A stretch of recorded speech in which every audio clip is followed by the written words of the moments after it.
Good day everyone, especially to our Professor Leo M. Ganyao. My name is Rizadi Meperanom, MS Horticulture, and today I'm going to present the topic that assigned to me entitled Coffee Production and Processing and its Potential and Prospects. Okay, let's proceed. Our topical outline are introduction, history, coffee plant, coffee beans processing, brewing of coffee, world production and exportation, and lastly, the status of the Philippine coffee industry. Okay, next. Okay, first, let's talk about introduction. Okay, coffee is the most consumed beverages and the second largest traded after petroleum, and it is a mostly consumed drink in the world. It is more than 400 billion cups yearly. Okay, in history, coffee is over 1,000 years, and Arabica coffee is cultured by propagation, and in ancient manuscripts, culture of coffee date at 575 in Yemen. In Persia, the first coffee beans toasted and then drink, and then coffee began in Europe in 1615. In Dutchman, the first seedlings is cultivated botanical garden of Amsterdam. In definitive part of the habits of the Europeans, common na sa kanila just like us here in Philippines. So yun, ang kape sa kanila is ganun din sa ka-importante sa kanila kung gaano ka-importante sa atin. Okay, let's talk about the coffee plant. Okay, the coffee tree or shrub is a family Rubiaceae, and coffee plant is a scientific name is Coffea L. Okay, it is 70 species all over the world, but here in Philippines, we only we only have four types of coffee here. So we have Arabica, Liberica, which is the Barako, and then Excelsa and Robusta. Okay, actually it is 90% of coffee produced in our country of Robusta variety. Okay, commercially explored worldwide. And coffee Arabica is the noblest of all coffee plants and providing 75% of world's production as a high altitudes. And coffee Canephora or the Robusta, considered to be more acid but more resistant to plagues, and provides 25% of world's production low altitudes. So yun din yung naman din advantage sa ating Robusta and Arabica. Okay, are you familiar with coffee beans processing? Okay, coffee beans processing. Coffee cherries harvested from raw fruit of the coffee plant, and then 2 coffee beans covered by a thin parchment like a hull and further surrounded by pulp. And this cherries harvested after 5 years of coffee trees plantation, and then fruit turns into red, and the processing of the coffee starts conversion of the coffee cherries into green coffee beans, and done by the removal of the both pulp and hull using either wet or dry method. So actually here, example ko na lang sa amin is in our practice, sa amin, ang ginagawa namin doon, yung pag-process namin ng beans is yung fresh na berry, yung bunga niya pag nahinog yun, para pag mag-harvest na kami, pag yung 'di ba green siya and then mag-turn siya into red, and pag i-harvest namin yan siya, ipa-float namin yan sa tubig. Yung may laman, yun yung mag-sink, and then yung nagalutang, yun siyang walang laman, so tinatapon na namin yun. So yung naga-sink, yun yung tinatapon namin. So here as you can see, okay, I have a specimen here. I have an example. Okay, this is ito yung na-harvest na kape, and then pinaprocess namin ito. So Yan, nahiwalay na yung balat. Yung balat niya, yung balat ito. Itong balat niya. So, nag-itim na siya kasi naibilad na sa araw after na, na pa-float sa water. Then, ano siya, in-extract na yung iba. So, ito siya. Ito yung balat niya. Then, ito yung beans niya. Okay? We have, actually, sa paraan sa amin, dalawang pamaraan sa amin. Meron yung wet process saka dry process. So, ganun siya. So, siyempre, yung cherries, ito, galing na to sa cherries na harvest na bunga. Then, yun na, i-process namin. And, yun, ito yung kape na covered sa, ng parchment. Yes. Palamig kami, palamig.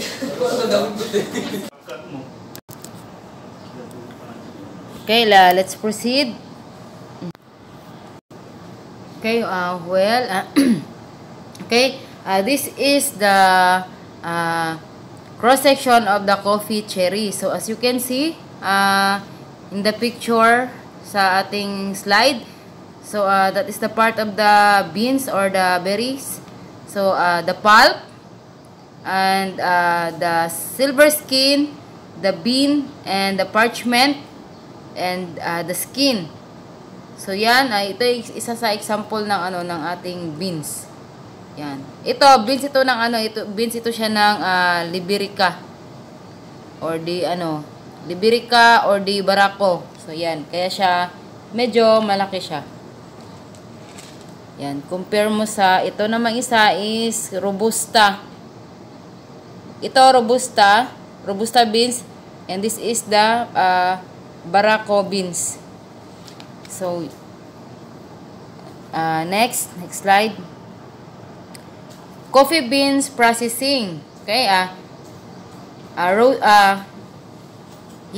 first we have to roast to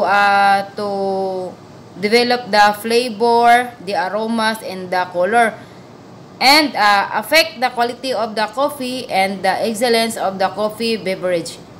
Instant coffee, an additional step of extraction, follows the roasting and grinding operations. And the soluble solids and volatile compounds that provide the aroma and flavor are extracted from the coffee beans using coffee beans using water. So here I have example here. Here is my one of the the specimen. So ito na siya pag naluto na yung beans. Siyempre magko-color magko-color brown. And nakadepende din yan sa inyo sa yung aroma niya, yung amoy ng kape at yung color ng kape, yung flavor is nakadepende siya sa temperature na na gusto niyo na na para sa kape. Like kung gusto niyo mas pait, so sunugin niyo pa. Kung gusto niyo na katamtaman lang, so sakto lang din yung yung ating pagkaluto. So ganun siya, and then yes, yun, kaya siya may epekto siya doon sa ating mga sa ating mga beverages. So and aside from that, pag na-grind na ang kape, ito naman yung magiging itsura niya. So here is the example of the grind coffee. So yan, ito yung nabibili niyo sa sa palengke na kinakape na natin. Yan. So, nabuhos siya, mabango. So, yan. Actually, yung flavor, yung aroma ng kape, and the color is nakadepende yan sa ano yung gusto natin na pagkaluto ng kape. So, yun. Kapag na siya, kapag maka-harvest na kayo, and then gusto nyo ng ikape siya, so, magpakulo lang ng ng tubig at doon mo ilalagay yung ating kape. Then actually meron din tayo dito na yung yung sa ito na isa ito sa na-process na kape, product ng ng Barako coffee. So ito nailagay na nila ito sa paglalagyan ng ng tibag, nakatibag. So yan, pwede niyo din ganito. So yan, Yan, next slide. Coffee brewing. Coffee beans brewing is designation of the drink prepared by extraction in boiling water of the soluble material from roasted coffee grounds. So, yun na yung yun yung nabanggit ko kanina. And then actually, I have an example here. And then actually this is the the sample of the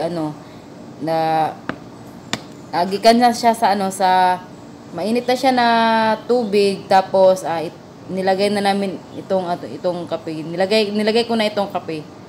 Yan. So yan at saka ganito rin siya kaisi na na i-prepare pag sa kape. So yan, ito yung mga pamaraan. Meron ding iba na gusto nila na dito lang true powder pag sila ng for coffee brewing. Okay, next. Okay, where ground coffee is placed on a specific support grade filter, paper, muslin, perforated plastic filter, centered glass, etc. And the coffee is extracted by dripping or spraying with hot water by slow gravity percolation.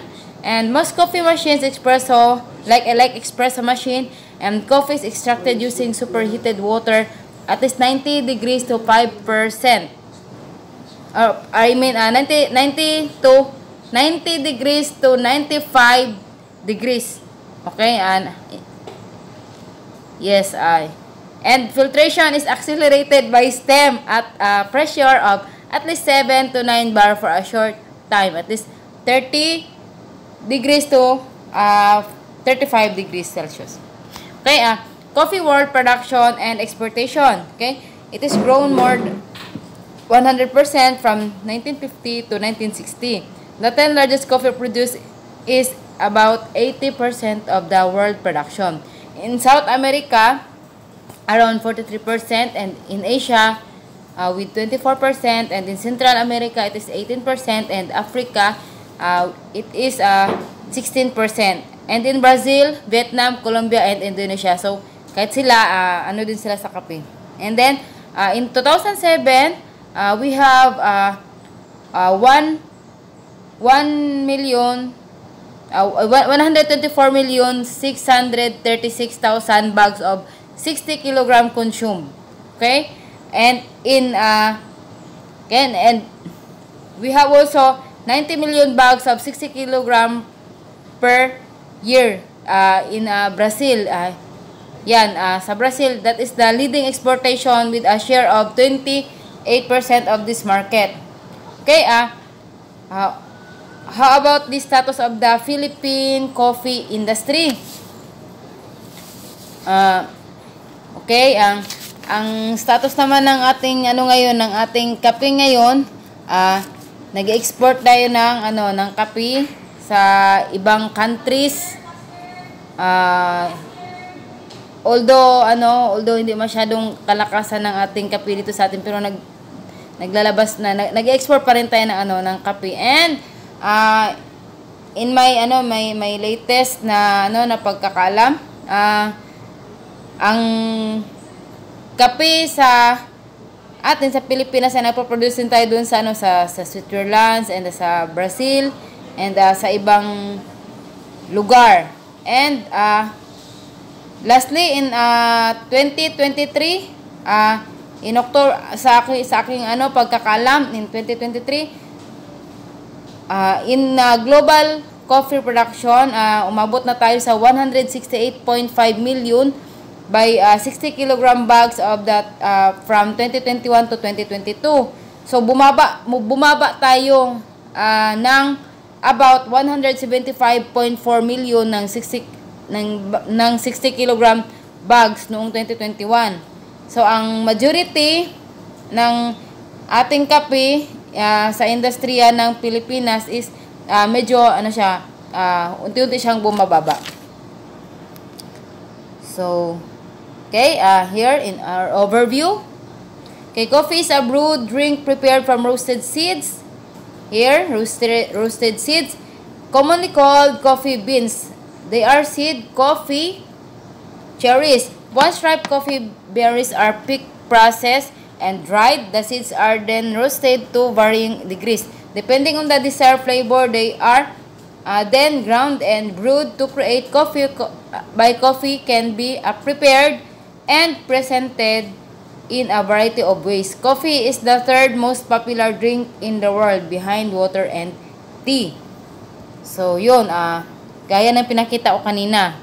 So, yun na yun, ito mga na-roast, ito yung galing pa sa farm na na-harvest, and then, binilad, and then, pinaprocess na namin.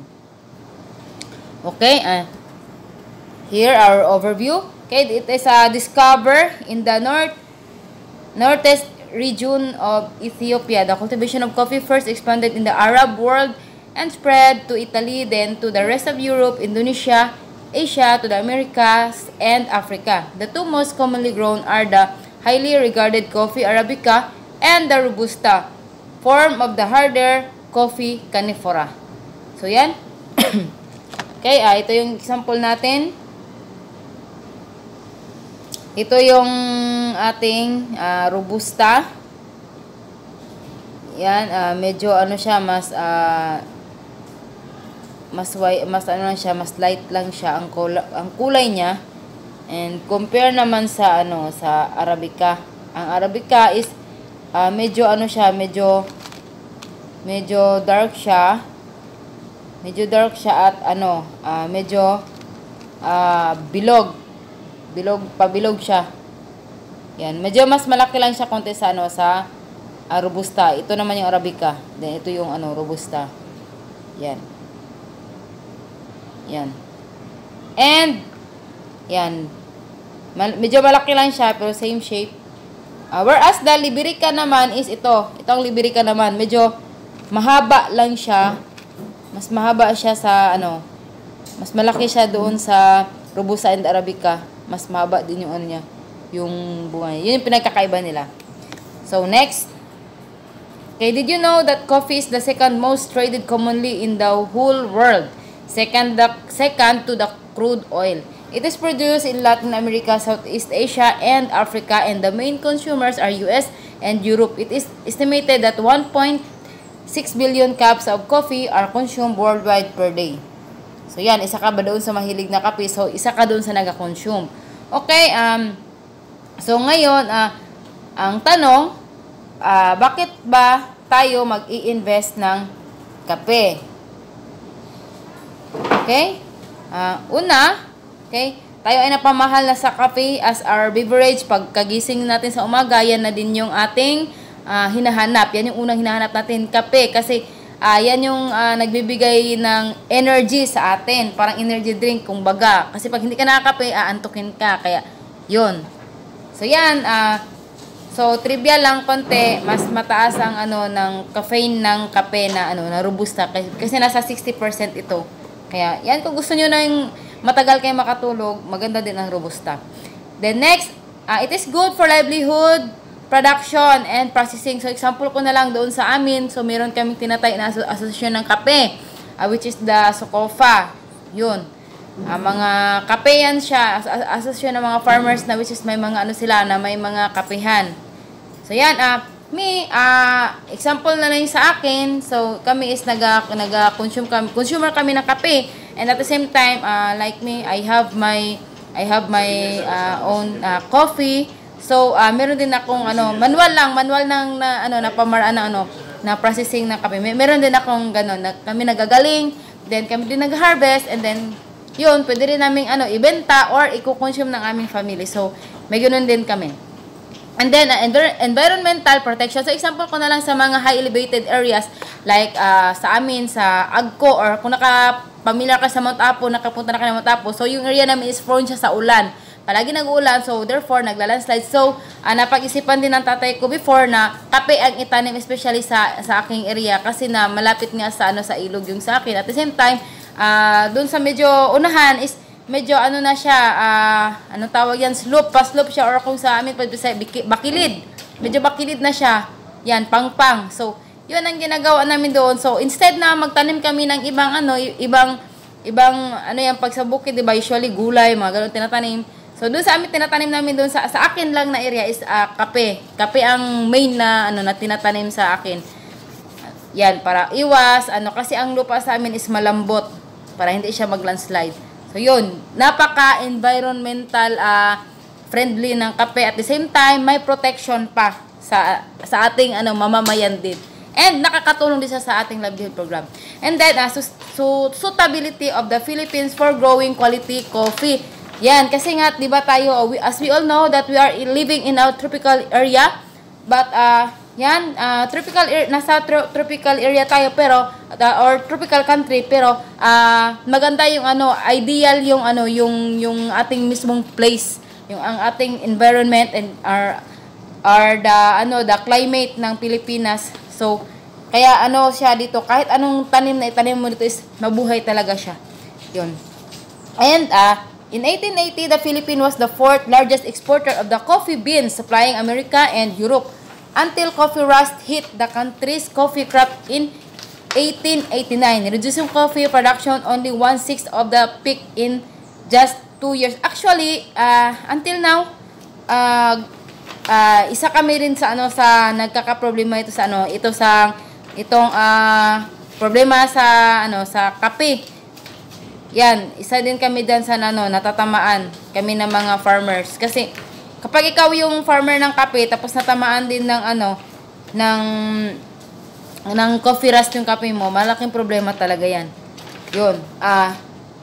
Yun yung maganda sa atin na part, kasi isa tayo sa mga exporter. Kaya kung ikaw naman ay may mga malawak kang area, so I encourage you din naman na mas maganda din na magtanim tayo ng kape. Yan, kasi sobrang laking tulong talaga sa atin yung kape. Yun. And so where are we? In the Philippine coffee industry. So nasaan na ba tayo? Yun yung isang tanong natin diyan ngayon. Where are we in the Philippines? So yan,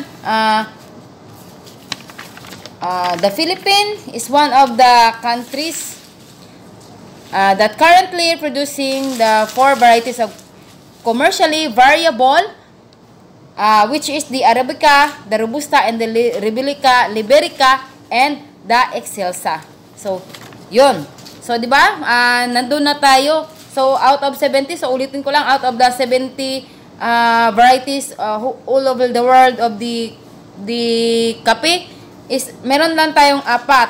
So, which is, we have Arabica, Robusta, and Liberica, and lastly, the Excelsa. Okay?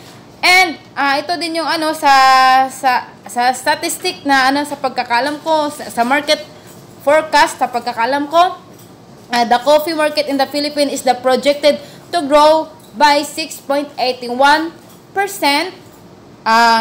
Pag simula ngayong taon 2024 hanggang 2028, resulting in the market volume of 3.3 billion US dollar by 2028. So kaya mas maganda talaga pag i-go natin ang ating kape. Yan. So next slide. Okay. The Philippine coffee industry occupies an important place in the world economy, being widely consumed as the most prestigiously beverage. Instant coffee is still more accessible. The ground and brew sector is still growing. Coffee farmers generally dry their coffee beans and have been milled through local millers. In the Philippines, coffee farming is dominated by small farmers with an average farm size of 1 to 2 hectares, and the most common variety is Robusta, which accounted to over 75% production, followed by Arabica and Liberica. And share lang ako ng konti. And here, to be honest, isa kami na dito sa Pilipinas na nagko-coffee farming na mga small farmers. So me, I personally admit I have only more or less 1 hectare na kape. Pero sa amin, sa family namin is kino-consume namin po. And maybe in some future, maybe pag magbunga na lahat ng kape, baka siguro makaka-produce na rin. Yan, and yes, at that is really true na sa amin naman is yung kape is after namin yan na ma-harvest, so yan, yung coffee na na-harvest namin, i-process na-extract na, and then ito is ginaano din namin siya, binibilad namin siya, yan, dried coffee beans, and binibenta namin. Actually, magkakaiba yung presyo ng kape na yung fresh coffee na berries na binibenta at saka itong berry na ipabilad na namin. Magkaiba yung market nila. Magkaiba yung bili kuha sa amin. So yun yung sa amin ng mga farmer naman. And yan, yung na-roast na kape, iba din yung niyan, yung presyohan niya sa market. Kasi merong mga market na bumibili ng ng ganon. And yan, yan, and yes, isa kami sa nag-occupy din yan. Okay? The Philippine coffee industry. Okay, next slide. The Philippine coffee industry. Okay, the coffee supplies of the country is not enough. In 2015, coffee production was only 72,342 milliton. Dried berries, opo, dried berries na yan. And, or 36,171 milliton of green coffee beans. So, ito yung green coffee beans na sinasabi ko kanina, yan. Yung green coffee beans. Ano ba?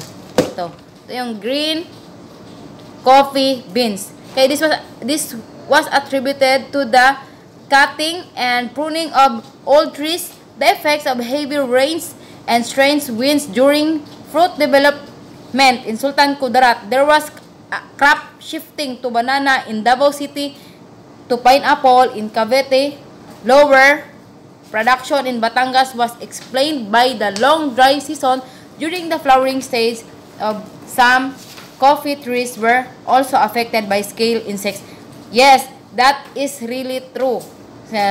Kadalasan po sa mga na-affected ng scale insects at saka yung mga coffee rust is yun, nagpalit talaga sila ng nag-change talaga sila ng crop, nag-shift talaga sila. Yung iba is nagbanana, yung iba naman is naglipat sila ng rubber. Yun ang ginawa ng iba. So yun, sa akin naman since kami nasa highly elevated area, yung area ko doon is hindi ko siya pinalitan. Instead, pinadami ko lang siya kasi why?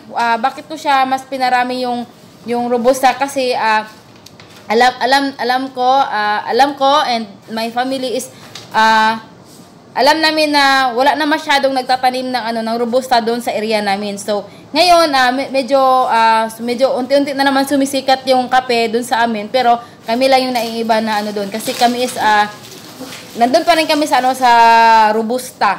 Kasi nga ang sa amin naman, ang isa din kasi nakikita namin sa advantage is the Robusta coffee is hindi siya agad-agad na hindi ka siya nag-long last ang kasi ang kape para sa amin. At the same time, mas para sa akin, mas okay din yung Robusta. Hindi ko lang alam sa ibang variety, but based on my own observation, nagabunga lang kasi yung Robusta sa amin.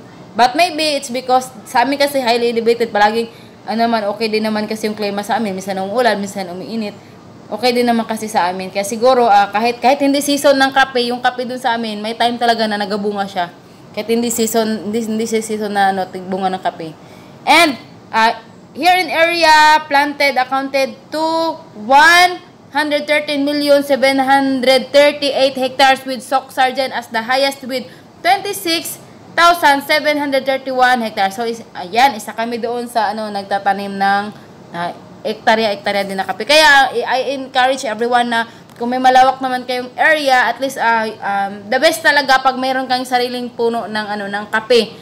Kung pwede mo kasi siyang i-alternate dun sa ibang tanim mo, like or kahit multi-crop ka lang.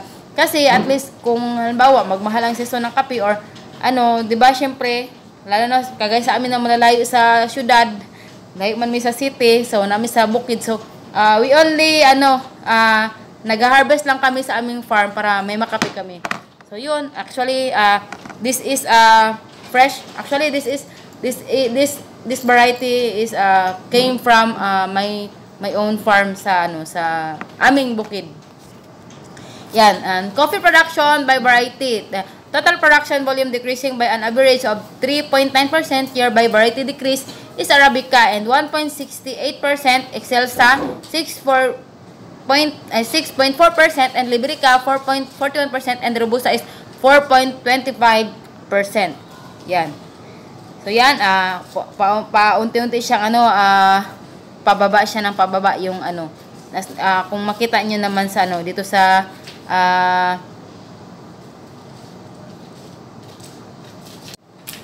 so as you can see here in the data, so unti-unting bumababa yung yung kape, plus nag-export pa tayo. So yan, that's why I encourage everyone, sa mga classmates ko and to everyone na kung mayroon naman kayong may space sa bahay nyo or dun sa mga backyards nyo, maganda talaga ng kape, magtanim ng kape, may puno ng kape. Kasi actually sa panahon ngayon, mahal ang presyo ng kape, ang per kilo nila. Yun, mahal. So but for me kasi maganda pa rin pag padamihin mo pa yung kape mo. Yun. Okay, share in production area by coffee varieties. So, pasensya na kayo sa aking kay Bisaya. Kay Excelsa, we have 7%, Liberica, we have only 1%, and Arabica, we have 17%, and Robusta, we have 75%. Okay? Robusta is the main variety planted at 75% of all areas. Yes, that was in 2015 pa. Yan, but now as what I've observed, medyo konti-konti na lang tumatanim ng Robusta. Okay, and now what is the meaning of SWOT analysis? So, ano ba ang SWOT analysis? Okay, it means strength, weaknesses, opportunities, and threats. So first we will discuss about the strength. Okay, here as strength, we are a coffee drinking nation. All 4 varieties of coffee could be grown throughout the archipelago, and existing technology for production and processing. Philippines is coffee known and traded worldwide, and existing indigenous coffee strain varieties. So actually, this is the advantage sa atin. So we have this strength, and this is our weaknesses. We are insufficient supply of quality certified planting material. So yes, we are a coffee drinking nation, but kulang tayo sa supply ng kape. Yun. And limited information, education, and communication of nursery establishment and proper handling of seedlings. So yan, yun yung weakness natin. And whereas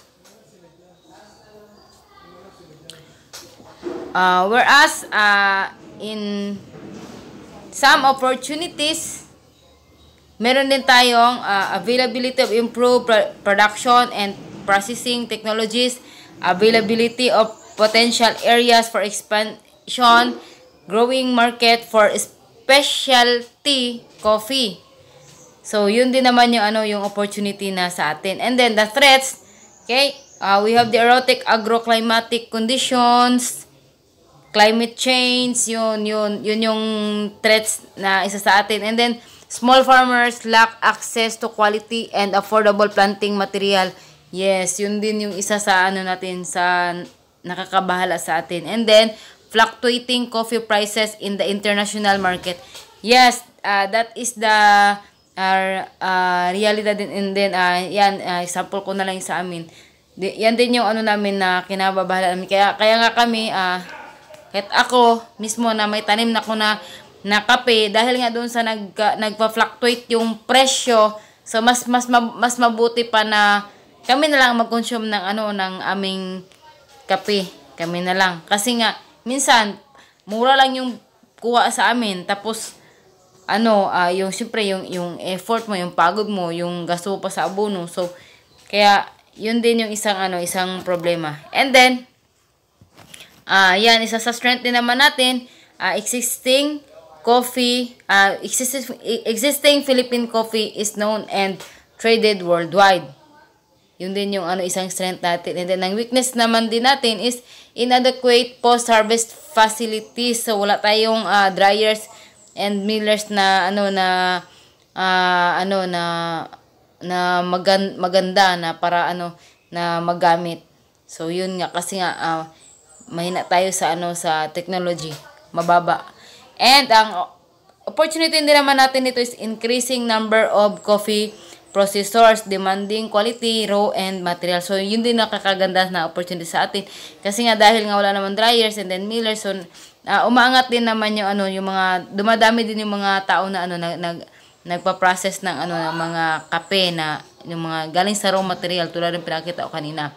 And then ang threats naman din natin dito na na nakikita is yun yung mataas yung competition from imported beans. So yun ang isang kinakabahan, kasi Pilipino nga mas tinatangkilik yung imported na product kaysa sariling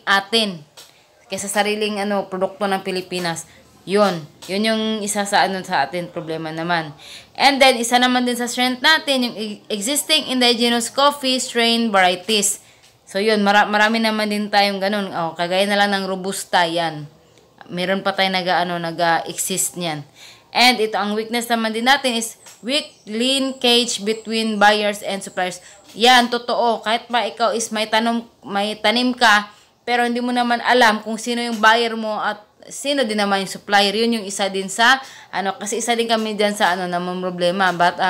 But as far as I've known, na meron din naman palang na bumibili dito sa sa Bukidnon banda, pero malayo kasi Kidapawan, Bukidnon. So yun, kung ilang kilo man lang mo, ilang bags man lang kuha mo, di konsumo mo na lang or ibenta mo na lang sa mas malapit na market. Yun yung din sa amin. And then increasing presence of geographic brands. So yan yung opportunities. So maraming lumalabas na bagong brands, like yung pinakita ko na may aside sa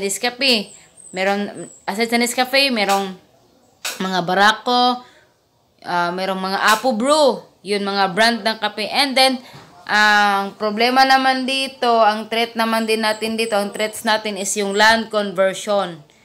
Yun nga, kasi yung sa kape medyo din, kaya yun kino-convert na lang yung sa ibang yung iba pinapatayuan na lang nila ng mga building, ng mga gusali, ginagawang tourist attraction na lang, kasi nga dahil doon yung ibang rason. And so next, where do we want to go? So yan, where do we want to go in coffee industry in the Philippines, and how do we get there? Okay, through the road map, it assesses the Philippine coffee industry and outline the vision, missions, goals. Di ba? So saan ba natin na gustong pumunta?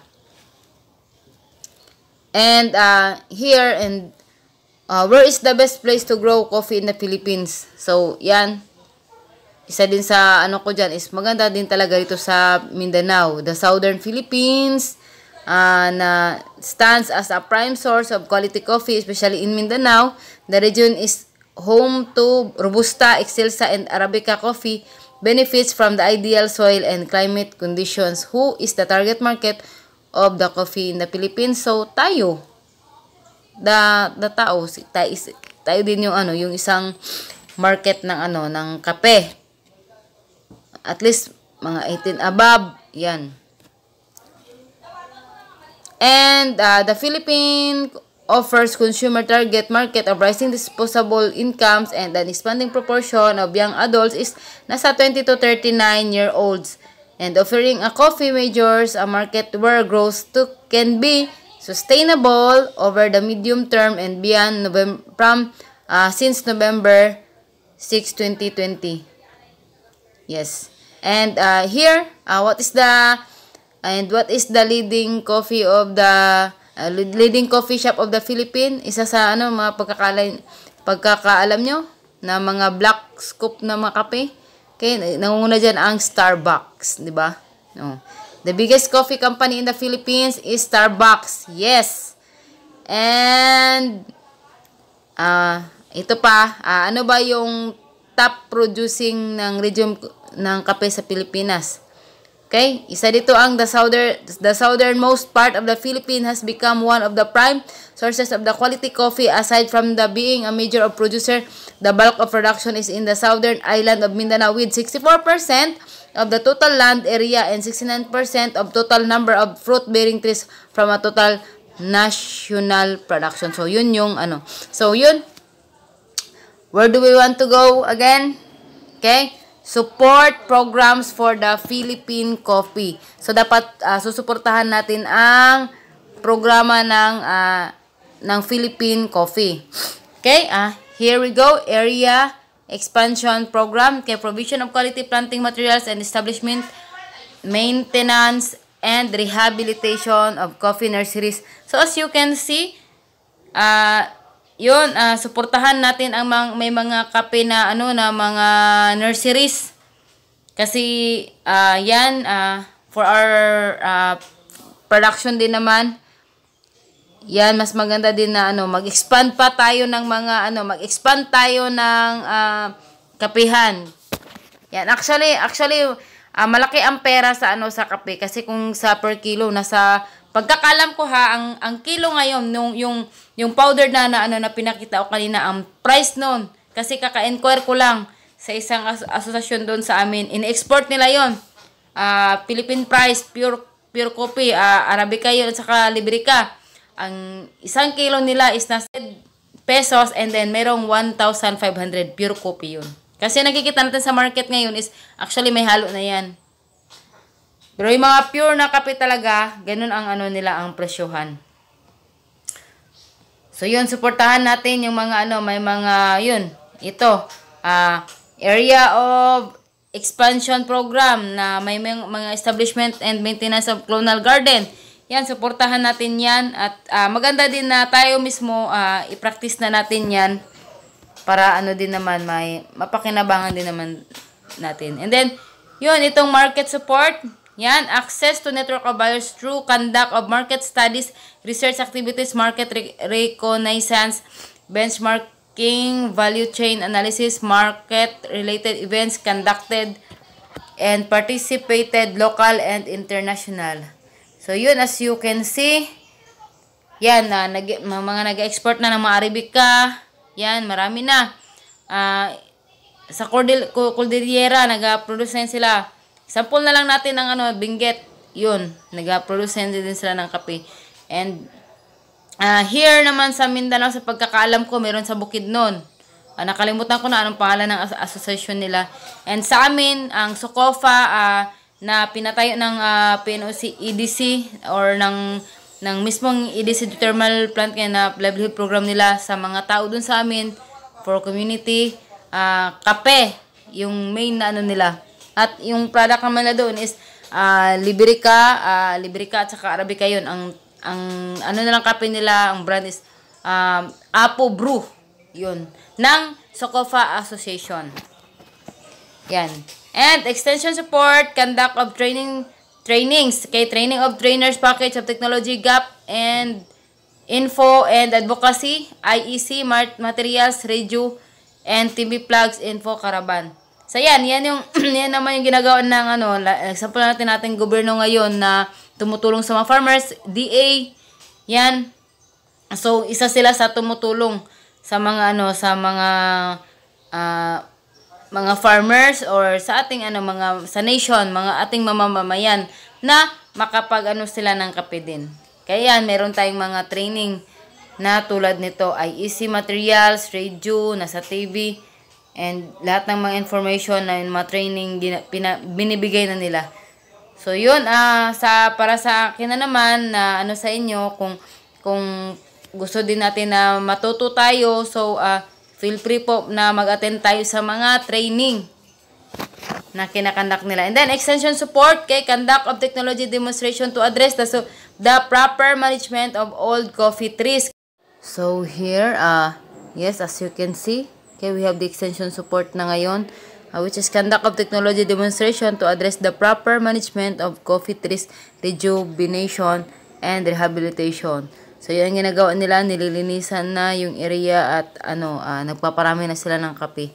So here, post-harvest value, adding and product development. Okay, meron na tayong processing equipment. Example, the pulper, the huller and roaster. And in post-harvest, so meron tayong mga equipment na coffee dryer. So actually, isa diyan sa namamahagi din ng tulong niyan ang Department of Agriculture. Then, establishment of community-based processing facility, coffee roasting. Yan. So as you can see, meron tayong mga liberika. Yan. And regulatory support. Support to plant quarantine, accreditation of plant nurseries, plant materials, certification, support of pest and diseases monitoring, product standards, and gap development. So, yun. As you can see, andyan yung mga government agencies. So, yan. Mga extensionist yan sila. Ang iba dyan naman is mga researcher na tumutulong din naman sa mga mamamayan na coffee farmers. So, here is our references. So, meron tayong Philippine Coffee Industry and slide members. Yan, meron tayong yan, ito yung ating mga references. So, thank you at mabuhay tayong lahat. Maraming salamat po.